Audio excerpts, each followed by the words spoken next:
लीगी रहनुमा अता तारड़ ने चेयरमैन पीटीआई पर रियासत के खिलाफ आलमी अदालत में मुकदमा करने का इल्जाम लगा दिया। लाहौर में प्रेस कॉन्फ्रेंस के दौरान दावा किया कि चेयरमैन पीटीआई ने एक इस्लाम दुश्मन शख्स जेफरी रॉबर्टसन को अपना वकील बना लिया है।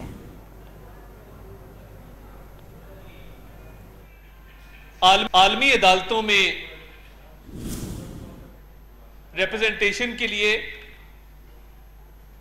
एक वकील बैरिस्टर जेफरी रॉबर्टसन को हायर किया गया है। ये वो शख्स है जिसने सलमान रुश्दी की वकालत की। बड़े नाज से ये 2 ट्वीट्स की हैं जिसमें ऐलान किया है कि हम बहुत बड़ा कारनामा करने जा रहे हैं, हम आलमी अदालतों में जा रहे हैं और इंसानी हकूक का मुकदमा बना के हम आलमी अदालतों में जा रहे हैं। इसका मतलब ये है कि आप पाकिस्तान के खिलाफ आलमी अदालत में जा रहे हैं।